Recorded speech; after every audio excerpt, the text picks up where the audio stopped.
Assalamualaikum warahmatullahi wabarakatuh. Alhamdulillahirabbil alamin wassalatu wassalamu ala asrofil anbiya wal mursalin wa ala alihi washabbihi ajma'in.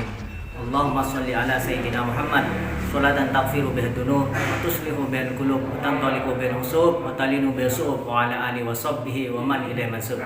Allahumma shalli ala sayyidina Muhammad wa ala ali sayyidina Muhammad. Alhamdulillahirabbil alamin. Pada malam hari ini kita masih diberi kesehatan, kita masih diberi ketetapan iman dan Islam. Sahabat GIF yang dirahmati Allah, malam ini saya mendatangi ke tempatnya Mbak Jessica.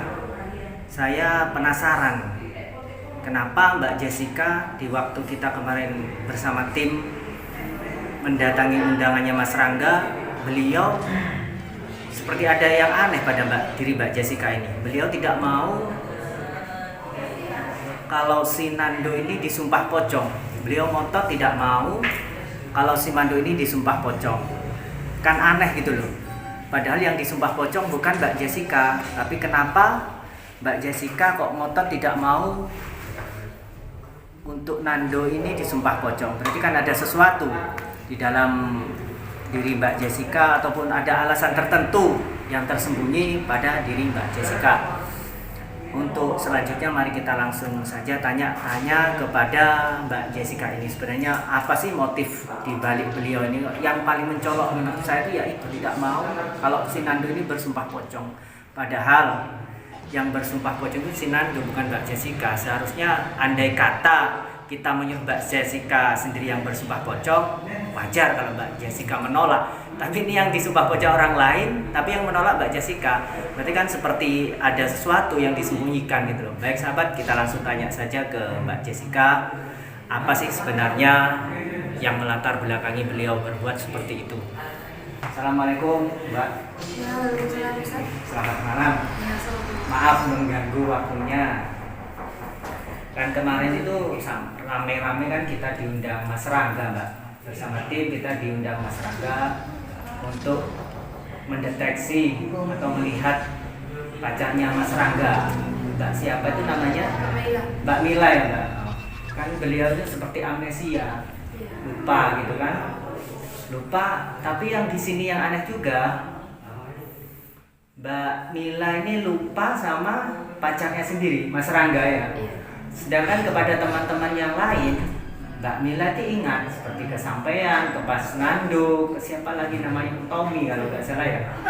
Itu ingat ke teman-teman yang lain, ke saudara-saudaranya yang lain juga ingat. Yang jadi pertanyaan saya kan, kok sebenarnya kalau orang amnesia itu Mbak, semuanya lupa gitu loh. Kepada semua orang lupa, kepada kejadian-kejadian yang telah lalu itu lupa. Tapi kok lupanya ini aneh cuma ke satu orang. Berarti kan seperti ada sesuatu yang ganjil gitu loh. Lupanya cuma ke pacarnya aja, ke Mas siapa itu? Mas Rangga ya. Nah, terus di sini juga sebenarnya dari awal saya Kang Fajar Mbak Nangkan. Dari awal sendiri itu saya juga sudah merasa ada sesuatu yang ganjil di dalam diri Mbak Mila gitu loh. Seperti ada aura mistis yang saya rasakan. Cuma di waktu itu saya lebih diam, lebih mengamati, lebih mengikuti alur ceritanya dulu, nggak banyak bicara saya. Tapi sebenarnya saya mengamati waktu itu bahwa memang ada sesuatu yang mistis gitu di dalam diri Mbak Mila.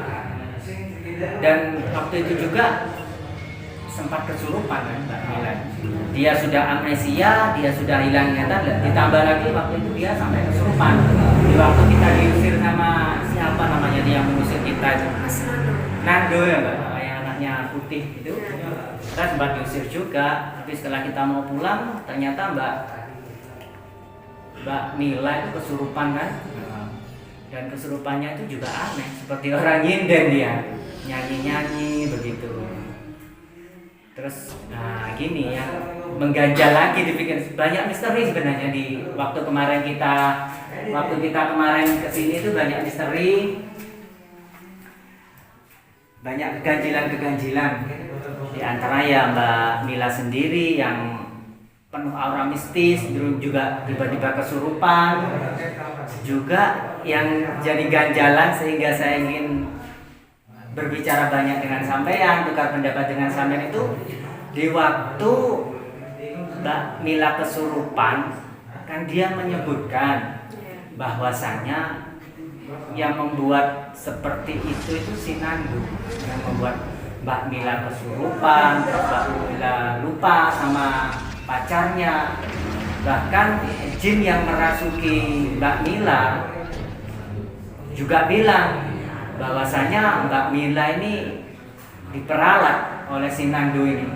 Sama si Nandu, Mbak Mila ini sering dibawa ke dukun-dukun. Bahwa juga termasuk dari pengakuan si jin ini yang merasuki diri Mbak Mila, dukunnya ini dukun gak bener Mbak gitu. Dukunnya dukun gak bener. Ada yang kan bilang kalau ada salah satu dukun yang menyetubuhi dia. Menyetubuhi siapa ini? Mila. Nah, waktu itu kan sampean juga ini sependapat dengan jin tersebut. Tapi siapa ya yang nggak percaya bahwa si Nandu yang melakukan itu? Kalau nggak percaya kalau si Nandu yang melakukan semua itu, jadi ada yang minta kalau nggak salah, lupa saya namanya, itu teman sampean itu, untuk dilakukan sumpah pocong ke saudara Nandu ini. Tapi sampean waktu itu dengan kerasnya, dengan pendiriannya sampean itu benar-benar nggak mau kalau si Nandu disumpah pocong. Saya aneh aja, yang disumpah pocong kan Nandu. Kenapa kok sampean yang nggak mau gitu loh? Sampean yang marah kayaknya. Ini loh Ustaz, saya juga nggak. Maaf, panggil Kang Fajar aja. Iya. Ini loh saja. Maaf sebenarnya. Kang Fajar. Iya. Bukannya saya nggak percaya sama Kang Fajar sama yang lainnya. Cuma saya nggak suka aja. Ntar ada apa itu disumpah pocong. Ntar saya sama teman-teman saya jadi hancur. Jadi bertengkar. Iya. Takutnya saya gitu, bukan apa masalah yang lainnya mah enggak. Cuma takutnya saya sama teman-teman saya ya itu tadi malah hancur gitu saya sama teman-teman saya. Yang saya takutkan cuma itu aja, bukannya apa ya, ada yang ngandal di saya juga nggak terlalu percaya sama namanya sumpah pocong gitu, Kang Fajar. Kenapa kok nggak percaya?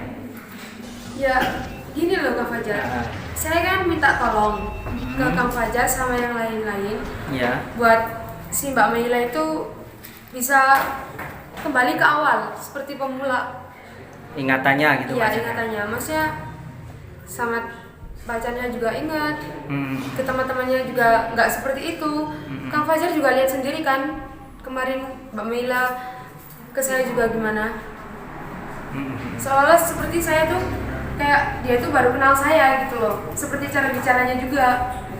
Kang Fajar juga tahu sendiri, jadi buat apa sumpah pocong juga kan ya nggak masuk akal gitu loh. Ya memang kalau yang namanya gaib itu ya Mbak, namanya mistis itu atau kena pelet atau kena santet itu memang nggak masuk akal Mbak, nggak masuk di logika gitu loh. Iya, apalagi anak-anak milenial seperti sampean yang masih kuliah, kan kumpulannya anak-anak milenial semua, pasti nggak percaya akan hal-hal gaib seperti itu gitu. Tapi kan sampean udah lihat sendiri bahwa gaib itu ada, bahwa santet itu ada gitu. Kayak pelet itu juga termasuk santet Mbak. Cuma kenapa ya kayak ada yang ganjal, saya nggak suka aja sama hal-hal apa seperti sih itu. Iya, kalau bisa ya segera Mila dibantu, nggak pakai cara sumpah pocong segala kan apaan ya, nggak penting juga. Mungkin benar apa yang kata sampean benar, kita langsung membantu Mila, tapi kan kita harus menguak keseluruhannya Mbak.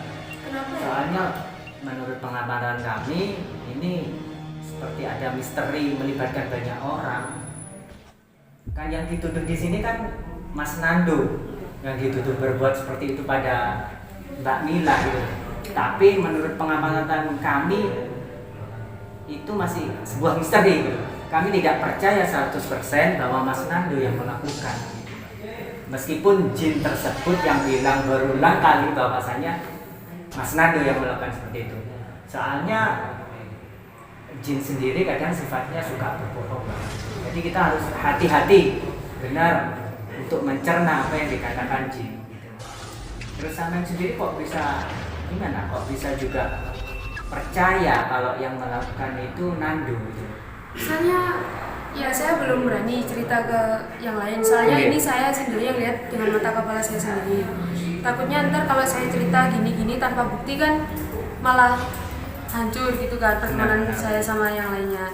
Nah, soalnya gini loh Kang Fajar, saya pernah melihat si Nando itu mesra-mesraan sama si Meila, tapi makanya itu saya masih nutup-nutupin, soalnya saya juga belum ada bukti yang kuat untuk saya ceritakan ke teman-teman. Nah, ntar kalau saya cerita malah gimana? Takutnya kan nggak percaya juga sama saya gitu. Maaf saya potong. Nah, sampean pernah melihat bahwasannya Nando pernah bermesra-mesraan sama Mbak Mila? Iya, di kosan itu Mas Rangga. Kan Bukan. kosan Mas Nada sama Rangga kan sebelahan. Oh, dekat-dekatan. Iya. Tapi bukankah Mas Nando itu sahabat karibnya Mas Rangga? Nah, saya Masa juga sih sahabat karib sendiri makan saya, punya Kang Fajar nggak teman percaya gitu loh? sama saya gitu loh. Soalnya kan gimana ya, kalau saya benar-benar teman kan, saya juga masih nutup-nutupin. Kalau saya teman busuk mah udah saya bongkar dari saya tahu. Ngapain saya diem aja buat nutup-nutupin si Meila sama si Nando? Apa untungnya juga buat sama saya? Tapi saya bilang kayak gini ke Kang Fajar aman kan? Ya kalau sampai bilang ke saya, insya Allah ya aman. Cuma ini sebagai bahan buat saya aja menguak misteri ini loh. Jujur ini sebuah tantangan bagi tim kami. Soalnya semuanya masih serba misteri gitu loh, masih serba abu-abu. Jadi kayak kami sendiri dari tim Gus Idris merasa tertantang untuk menguak ini semua. Gak mungkin permasalahan cuma di antara Rangga, Mbak Mila, dan Nando. Gak mungkin permasalahannya cuma 3 orang itu. Pasti ada aktor di balik semua ini, termasuk dukun-dukun pasti ada campur tangannya ini. Jadi kami untuk menangani sebuah masalah nggak setengah-setengah, harus dari hulu sampai hilir harus kita selesaikan. Gitu. Iya, saya tahu. Tapi kenapa sih harus disuka pocong segala? Mungkin itu adalah salah satu cara ya untuk kita sebagai muslim ya Mbak ya. Biasanya kalau orang disumpah pocong, kemudian dia melakukan sumpah pocong tersebut, mengikuti ritual sumpah pocong tersebut, ternyata dia pelakunya, nanti akan celaka yang disumpah pocong. Seumpamanya ya, Mbak pelakunya ya, terus Mbak disumpah pocong. Dalam sumpah pocong itu Mbak berbohong, seumpama seperti itu. Kan itu disumpah di atas Al-Quran juga Mbak gitu loh. Di atas Al-Quran juga dihadirkan kiai, dibacakan ayat-ayat. Ya kalau bisa sih nggak usah pakai sumpah pocong segala, buat apa juga gitu kan. Ya anehnya kan itu yang jadi pertanyaannya, yang disumpah pocong Mas siapa itu namanya lupa saya, Mas Nando yang ketakutan Mbak Jessica gitu kan, saya sih aneh gitu loh. Bukannya takut Kang Fajar, cuma apa ya, nggak suka aja gitu. Ya Nggak terlalu percaya juga sama sumpah pocong apa. Kita juga nggak serta-merta apa itu menganjurkan untuk dilakukan sumpah pocong Mbak. Kita juga meminta pendapat daripada yang berkepentingan di situ, terutama Mas Rangga. Mas Rangga kan yang mengundang kita. Kita juga minta pendapat beliau, juga teman-temannya Mas Rangga. Mereka semua kan sepakat untuk kita melakukan sumpah pocong agar terkuat semuanya, apa benar Nando yang melakukan atau tidak. Seperti itu. Jadi kalau menurutku kalau memang Mbak Jessica nggak terlibat dalam masalah ini, ya lebih baik Mbak Jessica ya setuju aja, nggak perlu ya, takut. balik lagi ya buat apaan juga sumpah pocong gitu Kang Fajar. Kalau mau saya sih saran dari saya ya bantu nggak apa-apa ya, saya minta tolong juga. Cuma ya sewajarnya aja, nggak usah pakai sumpah pocong. Cuma yang saya takutkan itu tadi teman saya jadi hancur, persahabatan kita jadi hancur gitu. Bukannya saya takut apa gimana gitu, enggak, ngapain juga. Cuma dari akunya aja ya nggak terlalu percaya sama sumpah pocong. Kak Fajar emang percaya banget ya sama sumpah pocong? Kita bukan percaya banget gitu enggak, tapi kita sudah sering melakukan hal seperti ini. Emang terbukti? Terbukti memang kalau si yang disumpah ini berbohong, pasti beberapa hari atau bulan dia akan terjadi musibah pada dirinya, Pak. Makanya orang yang disumpah pocong itu kebanyakan nggak berani berbohong. Kebanyakan langsung ngomong apa adanya orang yang disumpah pocong. Nggak usah nih Fajar, buat apaan juga?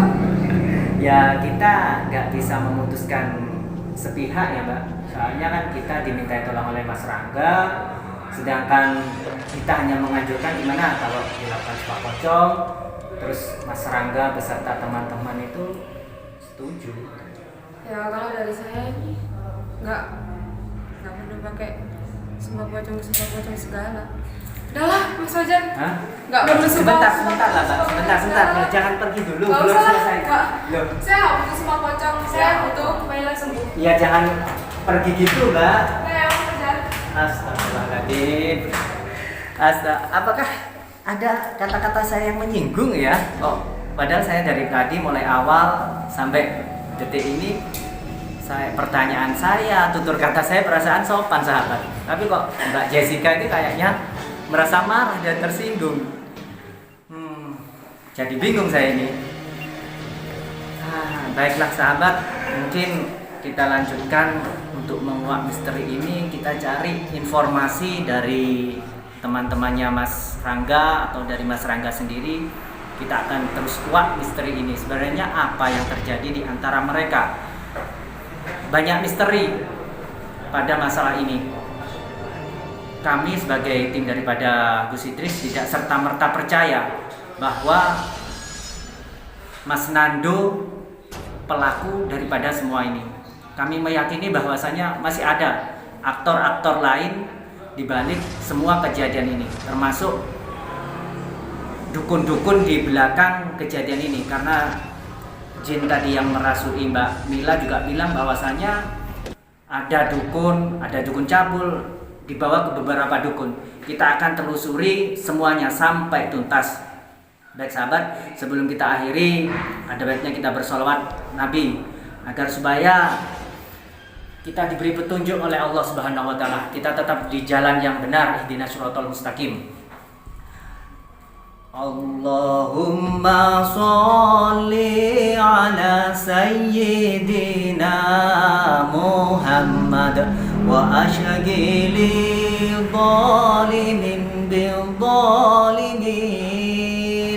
Allahumma sholli ala sayyidina Muhammad wa ashghili zalimin bil zalimin wa akhrijana min bainihim salimin ya Allah wa ala alihi wa sahbihi ajma'in. Salawat, istighfar. Wabillahi taufiq wal hidayah. Wassalamualaikum warahmatullahi wabarakatuh.